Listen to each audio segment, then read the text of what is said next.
The prodigal son returns for love, declaring to me that he will love only one person in this life. But that person is not me. I covered the kiss mark he had just left on my neck. Pretending to be indifferent, I asked, "Is she pretty, or am I pretty?" The bamboo horse extinguished the cigarette in hand, laughing recklessly. "She is beautiful, but not as alluring as you." Hearing this, I silently admitted that not reacting would be a lie. From high school to university, Claire and I have been ambiguous for a full 3 years. We've done everything except make a proper announcement. I am his childhood friend, his companion, his confidant. But I am not his girlfriend. Because Claire said that he hates being tied down the most. So over the years, he has plunged into the sea of emotions, intoxicated by pleasure and wealth, surrounded by women. Yet he has never had a serious girlfriend. The bitterness in my heart surged out like a tidal wave. She pretended to be indifferent and let out a sound, teasingly smiling, "Good girl." Claire slowly exhaled a puff of smoke, squinting her eyes as she looked in a certain direction on the playground. It was unclear what she had seen, but the lips that had just kissed mine curled into a slight smile. She is very well behaved and has never been in a relationship. I lowered my eyelids and pinched the palm of my hand with my fingertips. The kiss mark he had just left on my neck in a moment of passion now made me feel a twinge of pain.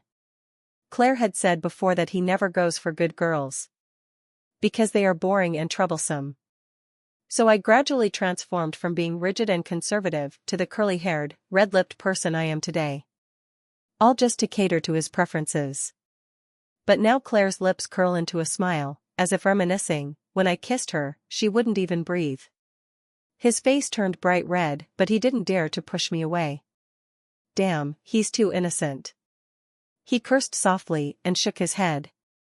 The smile at the corner of my mouth could no longer be held. After a moment of silence, I spoke with difficulty. "What is her name?" Claire chuckled softly, teasingly touching my neck and said, You know her too." After saying this, he turned and left the classroom, going downstairs. I instinctively followed him, constantly pondering who this person was. Countless guesses appeared in my mind, only to be denied one by one. A girl in a white dress ran over from a distance of several meters. Claire opened her arms and gently embraced her, her face showing a tenderness I had never seen before. And she playfully wrapped her arms around Claire's neck, smiling shyly. I stood frozen in place, unable to regain my senses for a while, due to the shock. Because she is my roommate. Sophia. Sophia has always been a good girl. She never goes to places like nightclubs or bars.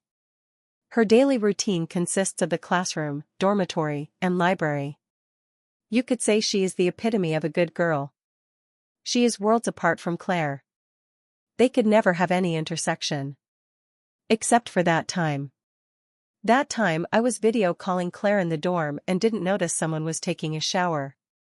That day, the usually conservative Sophia unexpectedly walked out of the bathroom wearing only her underwear, and unfortunately, she was seen by Claire.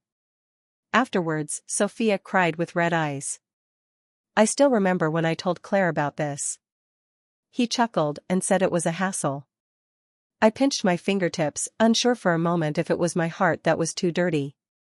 Clearly, Sophia is the one who knows best about the ambiguous relationship between Claire and me. "Claire, how are you with her?" Sophia's voice interrupted my thoughts.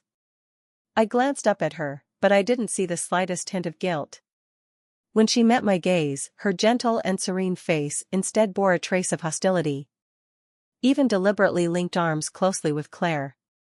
I let out a low scoff in my heart and looked at Claire. I wanted to see how he would respond. After all, he had just been passionately kissing me. "Just passing by," Claire replied casually. My heart sank, and just as I was about to say something, a sudden shout rang in my ears, telling me to get out of the way. Before I could react, I saw Claire suddenly pull open and protect Sophia. I was knocked to the ground by a sudden soccer ball. Pain shot through my body, and a buzzing filled my ears. I struggled to get up from the ground, but no one came to help me. I instinctively wanted to call out to Claire, but I only saw him sizing up Sophia up and down. Then I saw the hem of her skirt, dirted by the football. "Claire, this skirt was given to me by you."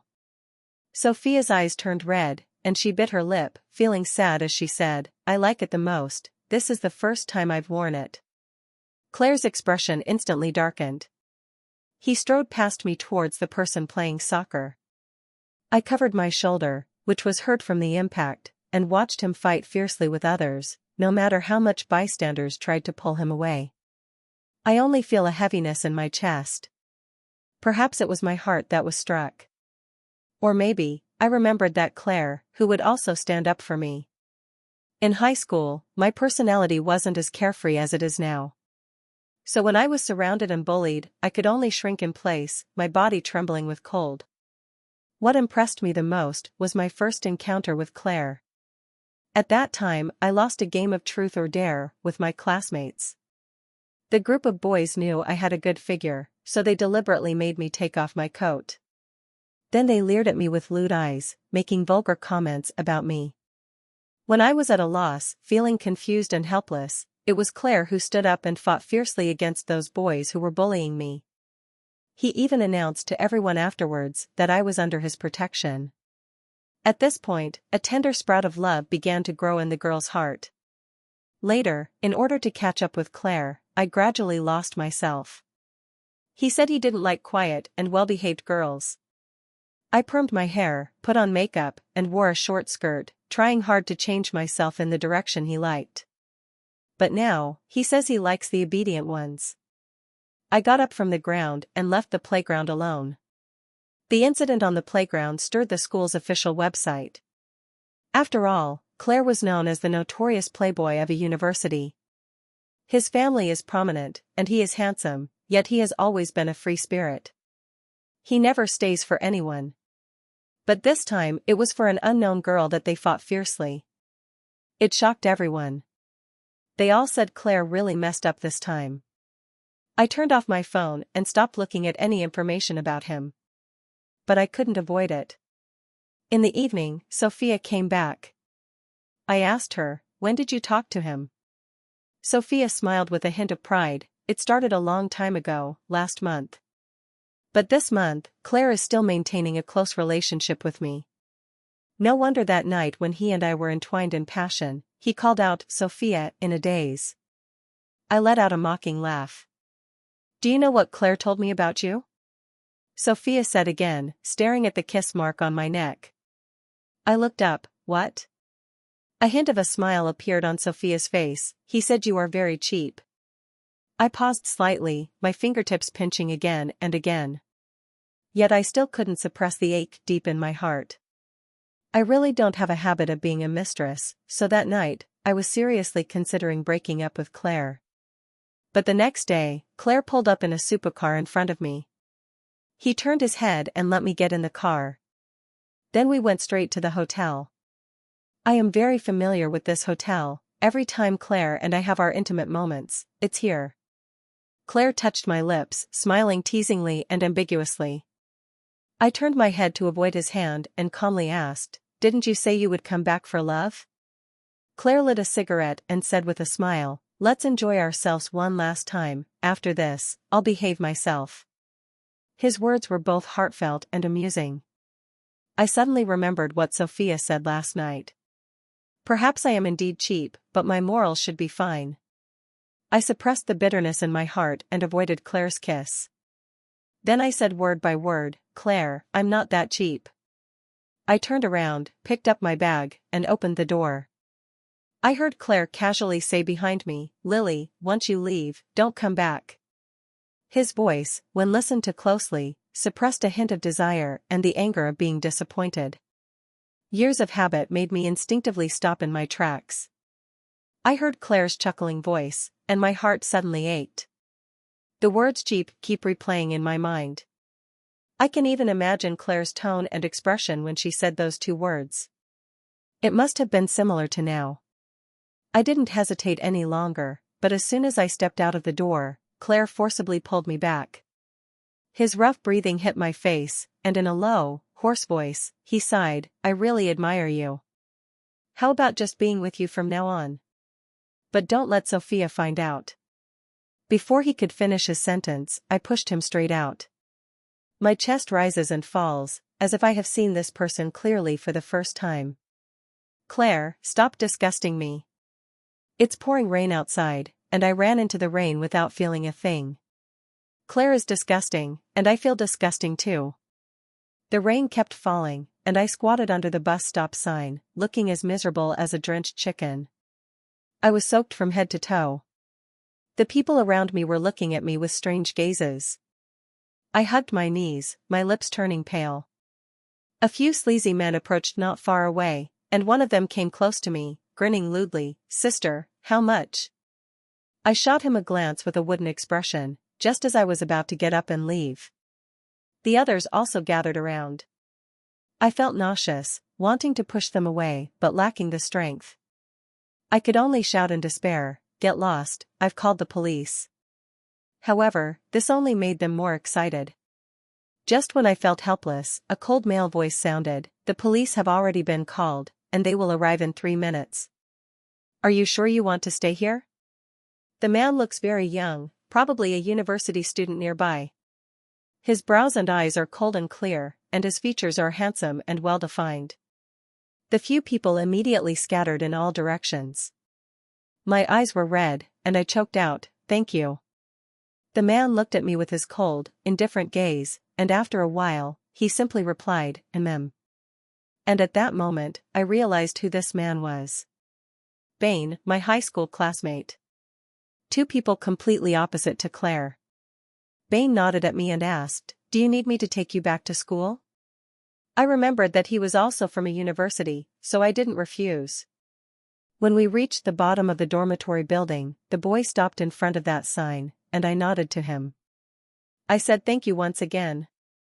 This location is still a distance from the dormitory, so getting caught in the rain is inevitable. But I am already soaked, so I don't really mind. I didn't expect that just as I was about to step out from under the umbrella, Bain grabbed my hand.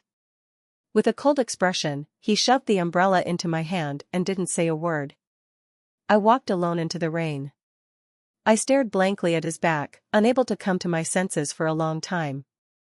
I recall my high school days. My connection with Bain was probably being the first and second in the grade. Aside from discussing the wrong answers together after each exam paper was handed out, we didn't communicate much else. So I have a feeling that Bain might have a crush on me, but my intuition tells me I'm overthinking it. The next day, I returned to the dormitory. I saw Sophia by the bed, wiping her tears with red eyes, while several roommates were comforting her. As soon as they saw me come in, they immediately fell silent. They only looked at me with a very unfriendly and disdainful gaze. I paused, not understanding what had happened. The next moment, Sophia stood up. As if she had suffered a great humiliation, she walked step by step to stand in front of me. Then she slapped me directly and scolded, "Why are you so shameless?" My mind went blank for a moment, and I instinctively covered my swollen, bruised face. After realizing what was happening, I raised my hand to retaliate. But I was stopped by a few of my roommates around me. They stood in front of Sophia, as if to uphold justice. "Sophia's character is so gentle, and you can push her to this point. You slept with her boyfriend, and she slapped you. So what? If you're the mistress, you deserve to be hit." Sophia was surrounded by people behind her, looking at me with pride. I gritted my teeth and said, "Aren't you supposed to be angry at Claire? After all, I didn't know you were together when I slept with him." Sophia's expression darkened. "Are you still trying to argue? Wasn't it you who checked into a hotel with Claire yesterday? Someone saw you getting into his supercar and going to the hotel. You even left a hickey on his neck, deliberately provoking me." I laughed. "So after I left that day, Claire found another woman." I suddenly felt a bit of sympathy for Sophia. "I don't know who she is, anyway, she's not me." I finished speaking and looked around. It was all malice. I turned and left the dormitory, not noticing Sophia's gradually contorted expression. I also didn't expect her to do something like this. I was hung on the confession wall, with a 3,000-word essay written about me. The title is, "My Private Life is Dissolute, and I Suffered a Setback While Maintaining Sexual Relationships with Multiple People." The accompanying image is a photo of me surrounded by several men on a rainy day. That 3,000-word essay was extremely malicious towards me, fabricating my private life from various angles. Even my previously bold attire became evidence of my impropriety. The comments below were even more unbearable. I stood trembling at the bottom of the dormitory building, turned off my phone with shaking hands, and took a deep breath. The piercing sound of the supercar rang out at that moment. I looked up and saw Sophia getting out of Claire's sports car. The two of them, like ordinary young couples, lingered reluctantly at the dormitory door, entangled in each other. Claire got out of the car and pinned Sophia against the door, forcefully kissing her while gripping her face. Sophia blushed and pushed him away. When the two finally had enough of kissing, I held back my trembling heart and strode over. Sophia saw me, and a hint of mockery added to the flush on her face. I held my phone in front of her eyes and asked, "Did you do this?" Sophia didn't deny it, she just smiled and whispered, "Did I say something wrong?" I didn't hesitate and raised my hand to slap her hard. Sophia covered her face, looking at me in shock, probably not expecting that I would hit her in front of so many people. I thought of the slap I received yesterday and raised my hand again. But this time, someone stopped me. Claire's face was dark, suppressing her anger as she stared at me and said word by word, "What are you going crazy for?" With that, he forcefully shook my hand away. I was knocked to the ground by this great force and raised my eyes again. Claire was gently stroking Sophia's red cheek from the beating, her eyes filled with a tenderness I had never received. "Claire." Sophia's delicate voice rang out. Claire frowned and looked at me with a cold expression, apologized to her, and this time I can let you off. I suddenly feel very bored. Claire is boring. My 3 years of infatuation are also meaningless. I stumbled to my feet, my gaze cold as I stared at Sophia. I will report this to the police. Also, Claire, don't come looking for me anymore. I don't want to have anything to do with you. Claire's body stiffened slightly, and the hand resting on Sophia's waist instinctively tightened. He looked at me, his eyes showing a hint of irritation. He said, "Aren't you just being asked to apologize?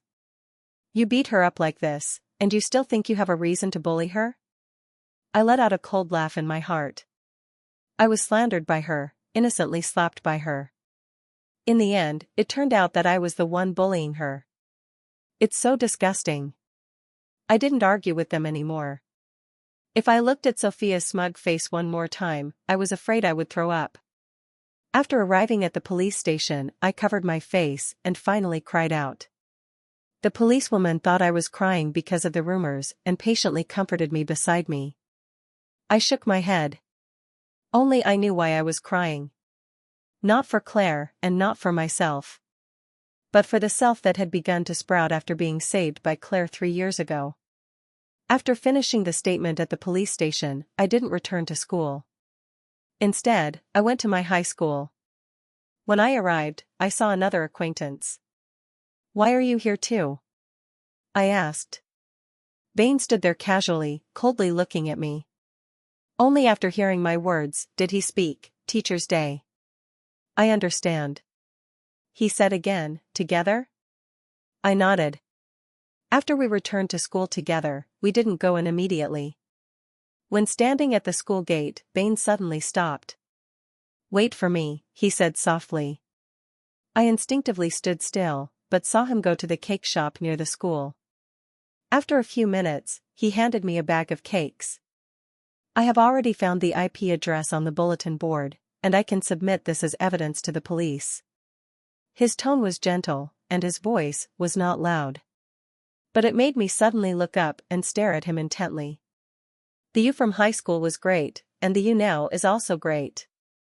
Bain was staring deeply at me, his eyes filled with emotions I didn't want to understand. My eyes were slightly red as I took the cake and choked out, "Thank you." Bain didn't say anything, just raised his hand and patted my shoulder. But suddenly, a harsh honking sound rang out from behind. I turned back to see Claire sitting in the car. With one hand on the steering wheel, she stared at me with a cold expression. I lowered my eyes and did not look at her. When you have some free time, can I treat you to a meal? Being able to trace the IP address has undoubtedly been a great help to me. I held the small cake in my hand, my tone sincere. Bain smiled slightly. Good. What's so good? Behind me, Claire's voice suddenly rang out. He strode up to me, grabbed my arm, and pulled me into his embrace. Then the tone was mixed with anger and mockery. You sure found a new lover quickly. When did you get together? Bain is very clean. As far as I know, there are no close girls around him at all. He has always been an excellent student, the kind of good child that belongs to someone else's family. So I felt a twinge of anger at the slander against him. Claire, don't disgust people here. My gaze was indifferent, and my tone was mixed with a hint of disdain. Claire's expression darkened for a moment, but quickly returned to normal. He smiled. He knew you were played by me. I directly slapped him hard, interrupting his words. Don't disgust me either. Claire turned her head slightly from the blow, her tongue brushing against her cheek. After a few seconds, he turned back, his gaze carrying a hint of danger. You hit me? Bain stepped forward and blocked my way, calmly saying, Is it abnormal to be hit if you don't respect others? Claire squinted at Bain and me, gritting her teeth and smiling. All right, Lily. You're doing great. He turned around and strode into the car. All I heard was the sound of the car door slamming shut. You and him? Bain's tone was hesitant. I smiled casually. It doesn't matter anymore. Okay, I'm free tomorrow. He nodded and responded to my previous words with an extremely quick tone. I lowered my head and smiled slightly, biting my lip. Because there was substantial evidence, the police quickly found Sophia. They took her away from school. Sophia had never seen such a scene and was so frightened that she cried out loud.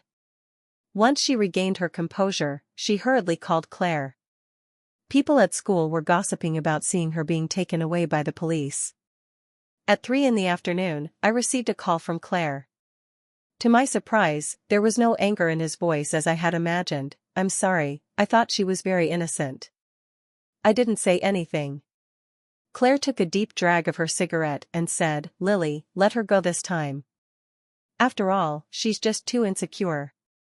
Injury. I was directly amused by anger. Claire, where do you get such a big face? However, this matter is indeed your fault. You better not let me catch you with any evidence. After I finished speaking, I hung up the phone and then found my mentor. My attitude was resolute. I demanded that once the charges were established, the school must expel Sophia. The advisor thought it better to avoid trouble, so he agreed to my request.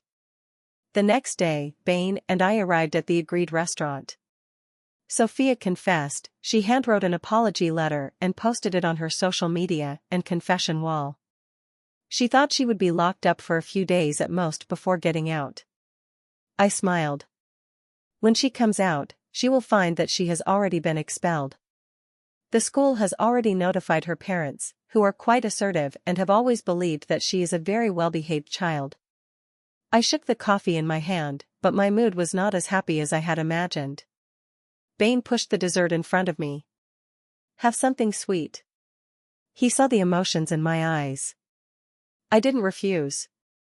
We talked a lot, most of it about high school.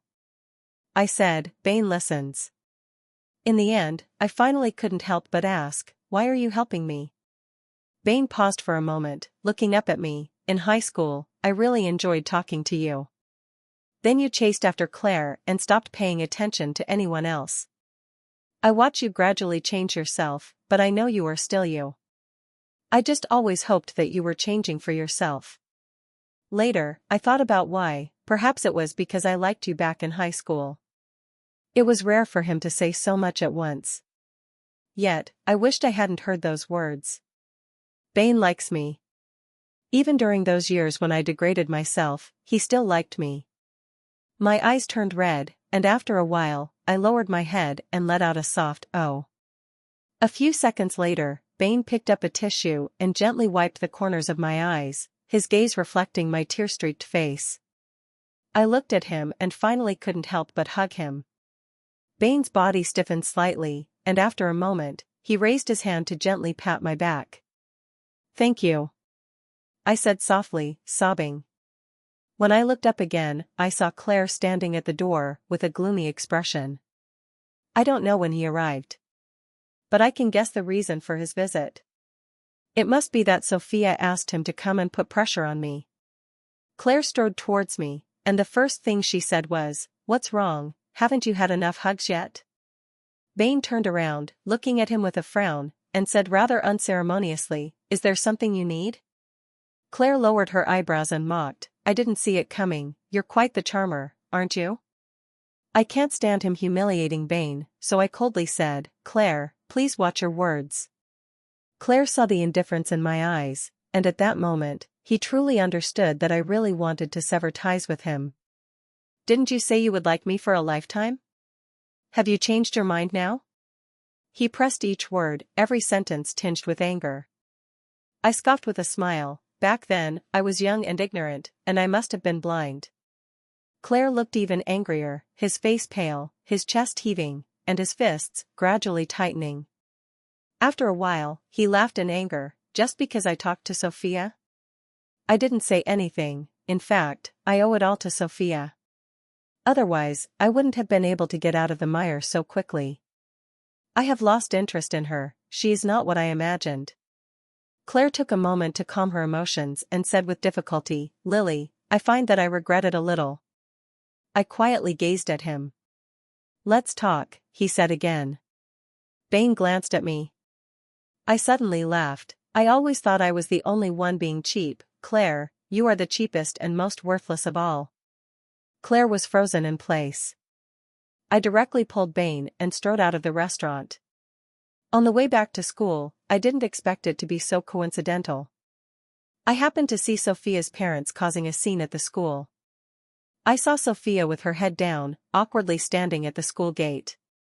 Surrounding classmates raised their phones to take pictures, and some were explaining what she had done.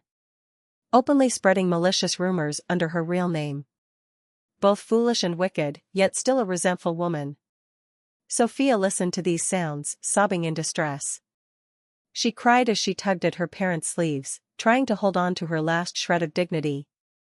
The parents, unable to see the mentor, were filled with anger. They directly insulted her in front of a large crowd. "How could you do something like this? Your father and mother worked themselves to the bone to support your college education, and you actually went off to fool around with a man. Do you think you deserve all the money we've spent over the years?" Sophia's apology letter mentioned that she spread rumors about me because she thought I was having an affair with her boyfriend. And her parents have always forbidden her from dating during school.